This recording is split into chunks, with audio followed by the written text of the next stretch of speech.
Bonjour à toutes et à tous, bienvenue dans 85 chrono, le terrain, votre premier rendez-vous sport du lundi sur TV Vendée. On va revenir sur l'actualité sportive du week-end et on va commencer avec du basket et la Ligue féminine. C'était la reprise du championnat ce week-end et ça ne pouvait pas mieux commencer pour l'équipe de La Roche-sur-Yon qui a démarré très fort avec une victoire sur le parquet de Bourges vendredi soir dans la mythique salle du Prado. Les Lyonnaises en blanc débutent parfaitement la rencontre et elles mènent de 7 points à l'issue du premier quart-temps, 26-19.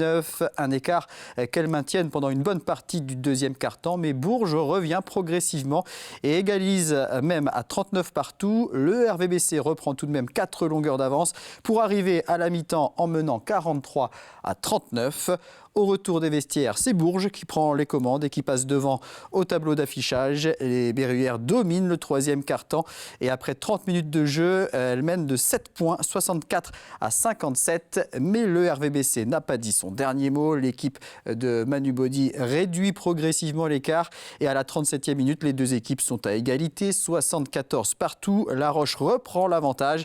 À 40 secondes de la fin, les Lyonnaises mènent 81-80. Bourges manque l'occasion de repasser devant et Suarez réussit un dernier lancer franc pour La Roche qui s'impose 82-80 avec notamment 20 points inscrits par Mosqueda Lewis et 19 points inscrits par Montpierre. Au classement, eh bien, vu que c'est la première journée, toutes les équipes victorieuses sont devant, à savoir Villeneuve d'Ascq, Angers, Basketland, Montpellier et Landerneau qui est allé s'imposer à Lyon. Prochain rendez-vous à domicile pour La Roche-sur-Yon, ce sera face à Saint-Amand-le-Hainaut. Toujours en basket, en National 1 masculine, deuxième journée et deuxième défaite pour Chaland, battu sur le terrain de Tarbes-Lourdes vendredi soir 73-69. Première victoire en revanche pour les Sables d'Olonne qui jouaient à domicile face à Bordeaux. Les Sablais se sont imposés 70-63. La troisième journée de N1, ce sera vendredi soir avec Chaland qui recevra Rennes et les Sablais qui se déplaceront à Vitré. Toujours en basket, en National 2 féminine, on jouait la troisième journée et c'est une première victoire pour l'équipe espoir de La Roche-sur-Yon qui est allée battre l'autre équipe espoir de Tarbes 80-58. Les Lyonnaises sont 9e au classement et elles joueront samedi à domicile face à Toulouse en levée de rideau du match de Ligue féminine. D'autres résultats basket avec les équipes qui évoluent en National 3. Chez les hommes, victoire de La Roche face à Agen-Colérac 83-77. La Roche co-leader avec Saint-Georges de Montaigu qui s'est imposé à Saint-Médard 92-87. Victoire également de Chambretot face à Bressuire, Chambretot qui est 5e, ça c'est pour la poule D. Dans la poule E, le CTC Nord-Ouest Vendée s'est incliné face à Rennes 79-58. Et puis en National 3 féminine, troisième journée et victoire de Chantenay-Saint-Germain face à Beaumont. Troisième victoire de Chantenay, co-leader avec Choret. Victoire également du Smash sur le terrain de la Couronne, 74-63. Première victoire pour le Smash qui est 6e. On passe maintenant au football avec la Coupe de France. On jouait ce week-end le 4e tour et on avait le droit à une belle affiche entre deux équipes de National 3. La Roche VF en rouge face à Chaland en jaune. C'était samedi au stade Henri Desgranges. Une première situation dangereuse en faveur des Chalandais avec une tentative de Rouet. Les Lyonnais qui répliquent avec d'abord un cafouillage dans la surface de réparation de Chaland à la suite d'un corner. À la 28e minute, Bergeon profite d'une intervention manquée d'un défenseur. Sa frappe trouve la barre transversale et le ballon rebondit sur la ligne de but. Une nouvelle occasion lyonnaise avec le capitaine Ringayen, mais ça fait 0-0 à la mi-temps. En seconde période, les locaux de nouveau dangereux avec une tête de Bergeon. Le gardien repousse sur Minot qui manque son contrôle et bute à son tour sur le portier chalandais. Chaland qui tente à son tour avec une frappe de Fischer captée sans problème par le gardien. À la 53e minute, offensive lyonnaise avec Bergeon qui peut servir Charlie Charrier libre de tout marquage. Charrier qui ouvre le score 1-0 pour La Roche VF. Une nouvelle occasion pour La Roche avec une frappe hors cadre de Chouya. Côté chalandais, Fischer bute encore une fois sur le gardien. Mais ce même Fischer est finalement récompensé à la 66e minute. Sa frappe, contrée par un défenseur, trouve le chemin des filets. Chaland égalise, un but partout. Le Lyonnais Charlie Charrier est ensuite tout près du doublé, mais belle parade du gardien de Chaland, Constantini. À 3 minutes de la fin, Chaland se fait surprendre sur cette action conclue par Minot. 2-1 pour La Roche qui obtient sa qualification pour le 5e tour malgré une dernière occasion pour Chaland. On va écouter les réactions des deux coachs au micro de Thibaut Grasset. On est très content de passer ce tour-là parce parce que c'était pas évident dès le tour 4 de tomber sur Chaland, avec des joueurs qui étaient absents, mais ceux qui ont été là ont vraiment fait le job. La jeunesse lyonnaise est là, est présente, répond présent à l'image du but de Baptiste qui nous délivre et qui nous permet de nous qualifier. Mais vraiment, sincèrement, le groupe vit bien, bosse bien. On a eu plus de maîtrise que la semaine passée lors de notre journée à changer. Il y avait des choses à corriger, il y en a encore beaucoup à travailler, mais on est sur la bonne voie et sur la bonne dynamique. Donc il faut maintenant que les joueurs se reposent et tourner la page et revenir sur notre objectif prioritaire, le championnat. La Coupe de France est terminée pour nous ce soir, donc c'est toujours un objectif la Coupe de France, notamment pour les joueurs, parce que c'est plein de belles émotions. Ça se joue sur des détails, alors forcément des fois il faut être assez bon pour les faire basculer de notre côté. Il nous a manqué, comme j'ai dit, quelque chose. Après, les conditions météo elles sont pour les deux équipes, c'est pas facile de reprendre en début de deuxième. On a eu du mal à rentrer dès le début. Est-ce que c'est la météo, est-ce que c'est autre chose? Je sais pas, parce que derrière, avec les mêmes conditions, on est capable de bien réagir. Prendre ce but à 2-3 minutes de la fin, on a eu quelques situations avant, on a le mérite de bien réagir quand on est mené, parce que c'est jamais simple, notamment à l'extérieur. Voilà, donc forcément déçu. Et puis, faut se servir de ça, parce que les gros matchs comme ça, les grosses oppositions, ça se joue sur des détails. Il nous a peut-être manqué un tout petit peu de rigueur à la fin pour ne pas prendre ce but-là. Et au total, ce sont 8 équipes vendéennes qui disputeront le 5e tour de la Coupe de France, avec la qualification des Herbiers, large vainqueur à Baugé 6-0. Deux autres équipes de National 3, le Poiré-sur-Vie qui s'est imposé à Mareuil 2-0 et Pouzauges qui l'a emporté 2-1 à la Baule-Pouliguen. Deux équipes de Régional 1, les Sables FCOC qui l'a emporté à Saint-Hilaire-Villiers-Saint-Paul et La Roche-ESO qui s'est qualifiée à Rouen. Une équipe de Régional 2, Luçon qui s'est imposé 2-0 face à Chantonnay et une équipe de Régional 3, l'Ermenau Sérigné qui s'est qualifié en l'emportant 2-1 face à Saint-Reine-Crossac, le 5e tour qui aura lieu les 16 et 17 octobre avec l'entrée des clubs de National. Toujours en football, on jouait ce week-end en division 2 féminine, 4e journée. Et toujours pas de points pour La Roche-ESO qui a concédé une 4e défaite ce dimanche à Saint-Maur. 2-1, les Lyonnaises qui menaient pourtant 1-0 grâce à un but de leur capitaine Maureen Cosson. Les Lyonnaises sont seules à la dernière place du classement. Le prochain match, ce sera dimanche à domicile face à Lens. On ouvre la page handball à présent avec le championnat de National 1 féminine, la 4e journée et l'équipe de La Roche-sur-Yon en rouge qui affrontait Pessac en violet, le RVHB qui comptait 2 victoires et 1 défaite. Pessac qui a totalisé 3 victoires. Le match avait lieu samedi soir à la salle Omnisport. Les premières minutes sont à l'avantage des Lyonnaises qui comptent jusqu'à 3 buts d'avance, 4-1 à la 8e minute. Pessac recolle au score, parvient à plusieurs reprises à égaliser mais ne passe jamais devant au tableau d'affichage. Les Vendéennes qui peuvent compter notamment sur leur gardienne camerounaise Berthe Abambiakon qui multiplie les arrêts. Et au terme des 30 premières minutes de jeu très disputées, c'est La Roche qui mène au score mais seulement d'un but, 11-10. Au retour des vestiaires, les premières minutes de la deuxième mi-temps offrent un match toujours aussi disputé. Les Lyonnaises comptent 2 buts d'avance à la 34e minute mais ce sera le maximum. Pessac égalise à nouveau et à la 39e, les Girondines passent devant pour la première fois. Un avantage au score que les Lyonnaises ne réussissent plus à reprendre même si elles égalisent à plusieurs reprises. À 10 minutes de la fin, Pessac mène de 3 buts, 18-15, puis de 4 buts à 5 minutes de la fin, 19-15. Pessac contrôle cette fin de match et les Lyonnaises n'ont pas les armes nécessaires pour faire basculer la rencontre. Et elles s'inclinent donc logiquement sur le score de 19-17. On va écouter les entraîneurs des deux équipes à l'issue du match au micro de Thibaut Grasset. On savait que ce serait un match compliqué et ça l'a été. On savait que ça défendait fort avec une base arrière intéressante. Je dirais que pour résumer un petit peu le match, c'est une victoire à la Pyrrhus parce qu'on gagne avec 2 blessés.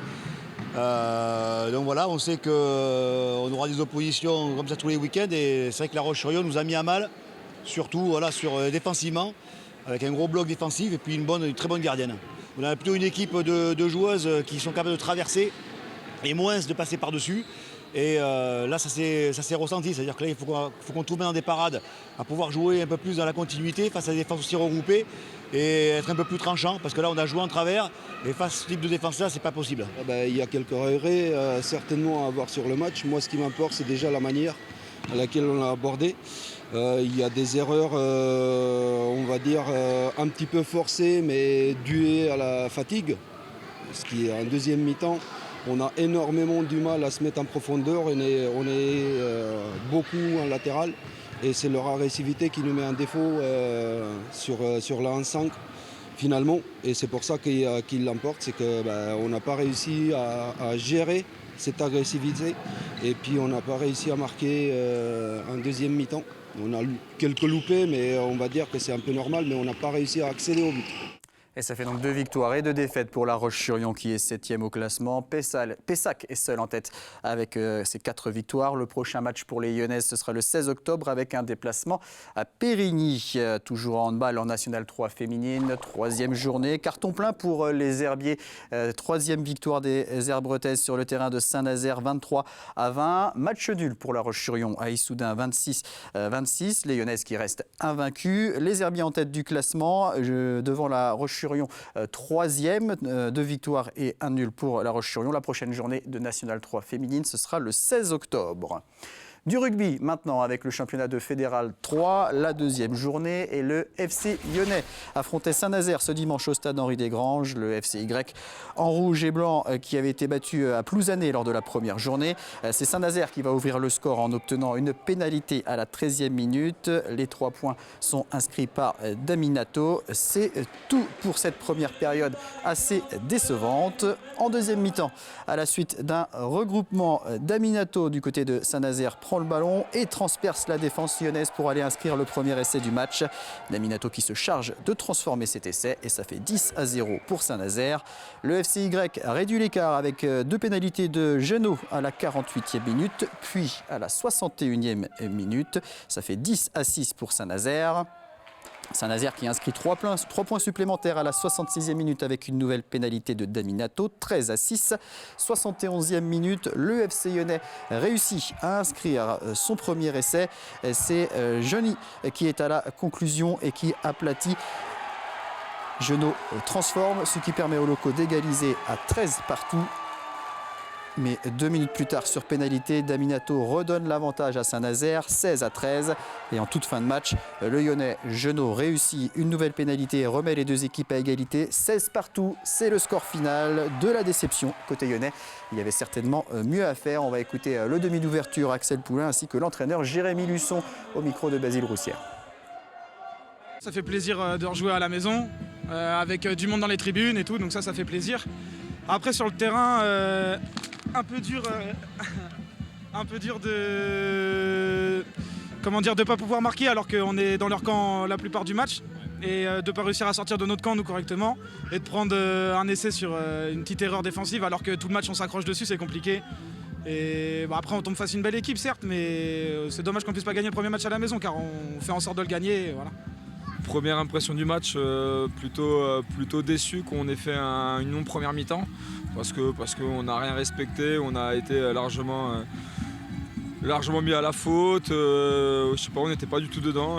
Je sais pas, j'ai pas d'explication là à l'heure actuelle. Là. Et après en deuxième mi-temps, voilà, on est reparti avec d'autres intentions. On a commencé à jouer plus au rugby, on a commencé à respecter un peu plus ce qu'on s'était dit. Et au final, voilà, je pense que ça peut le faire. J'ai l'impression que l'arbitre oublie sur les 2 mi-temps au moins 5 à 6 minutes. Donc il arrête à la 38e sur un chrono comme ça et à la 39e à un chrono comme ça, il n'y a pas de temps d'arrêt. Donc on était en train de les mettre à mal. Et ce qui veut dire que sur la dernière, on est obligé de tenter les points alors que je pense qu'on peut aller chercher autre chose. Mais voilà, un peu déçu de la fin de rencontre parce que c'est une équipe qui est clairement en dessous Plouzané qu'on a joué le week-end dernier et sur laquelle on a vraiment bien œuvré. Et voilà, je suis un peu déçu du contenu, surtout la première mi-temps. La deuxième mi-temps, c'est un peu mieux, mais la première mi-temps, elle est indigente, clairement, elle est indigente. Et le FCY qui totalise donc une défaite et un match nul, une 8e place au classement. Dans le même temps, l'équipe des Sables d'Olonne s'est inclinée à Trignac 22-20, mais empoche un point de bonus défensif. Les Sablais 4e au classement, derrière Saint-Malo, Trignac et Saint-Nazaire. Dimanche prochain, le FCY se déplacera à Auray et l'équipe des Sables accueillera Saint-Sébastien-Basse-Goulaine. Un résultat de hockey sur glace avec le premier tour de la Coupe de France qui avait lieu ce week-end. Et pas de surprise pour le Hogli, l'équipe de La Roche-sur-Yon qui évolue en Détroit. S'est inclinée face à Tours, équipe de Division 1, sur le score de 6-1. Ce sera le retour au championnat de France de Détroit le week-end prochain pour le Hogli avec la réception de Limoges samedi. En volleyball, c'était le début du championnat de National 3 masculine où l'on retrouve cette saison l'équipe de Boufféré. Et c'est une victoire pour les Vendéens sur le terrain de Rennes Étudiants Club. Victoire 3-7-1. Boufféré qui accueillera dimanche prochain Saint-Renan-Isoire. En course à pied, ce dimanche avaient lieu les 5 et 10 km de Saint-Laurent-sur-Sèvre. C'était organisé par l'Entente Sèvres. Sur les 2 premières épreuves de 5 km, la course féminine a été remportée par Annie Vacher de l'athlète Bocage Vendée. Sur la course masculine, victoire également d'un athlète de la BV, Wilfried Moinard. Sur le 10 km, on retrouvait 121 participants et un groupe de 3 coureurs qui se détachent en tête. Émilien Brosset de l'Entente Sèvres, Émeric Bureau, non licencié, et Bertrand Plumaga de Nantes. À 3 km de l'arrivée, Émilien Brosset place une accélération. Ses 2 compagnons d'échappée ne peuvent pas suivre. Le coureur espoir de l'Entente Sèvres, âgé de 22 ans, l'emporte en 33 minutes 38 secondes. Nouveau record personnel. Deuxième place pour Émeric Bureau en 33,50. Bertrand Plumaga complète le podium en 33,52. Chez les femmes, la course a été largement dominée par la Nantaise Julie Lerat qui gagne en 36 minutes 49 secondes avec près d'1 minute d'avance sur Marie Morino du Côte de Jade Athletic Club. On va écouter les 2 vainqueurs, hommes et femmes, ainsi que Michael Gentil, président du comité d'athlétisme, mais aussi du club de l'Entente Sèvres, au micro de Jean-Marie Bidot. Cette course était très bien déroulée, on était un bon groupe devant, la météo était idéale au départ, il y a juste la pluie qui s'invitait sur la fin, c'était un peu dommage, mais super promotion sinon, avec un bon groupe, une bonne organisation. Je suis content de moi, j'ai bien géré la course, j'ai su accélérer au bon moment de la course pour gagner cette course. Je suis sur une prépa marathon, donc 10 km ça reste assez court là. Donc effectivement je me sentais assez à l'aise. Après voilà, comme tout le monde, hein, les 3 derniers kilomètres sont un peu difficiles, mais la course s'est quand même relativement bien passée. Je prépare le marathon de Paris dans 15 jours. C'est vrai qu'il y a 2 gros clubs dans l'Est Vendée avec la BV et l'Entente Sèvres. Donc c'était une belle bagarre entre les 2 coureurs ce matin. Donc voilà, c'est bien, ça fait de l'émulation aussi. Le 10 km, il est classant depuis quelques années maintenant. On veut essayer de dynamiser cette course en essayant d'attirer des coureurs à la recherche de qualification. Donc voilà, ce 10 km, il tombe à point parce que le début octobre, comme ça permet de voir un petit peu où en sont les coureurs, leur préparation et puis tenter de se qualifier au championnat de France. Et un mot rapidement de la Mini Transat en voile. Les premières arrivées de la première étape aux Canaries devraient avoir lieu dans la soirée. La plupart des concurrents ont dû se mettre à l'abri ce week-end en raison d'une forte tempête dans le golfe de Gascogne. Certains ont réussi à devancer ce front. Ils sont 4 à s'être détachés en tête. Du côté des Vendéens, le Sablé Team Dernier est 15e en proto et Gauthier Verdon 61e en série. Rendez-vous à 18h50 pour 85 chrono le vestiaire où on parlera cyclisme à quelques jours du Tour de Vendée.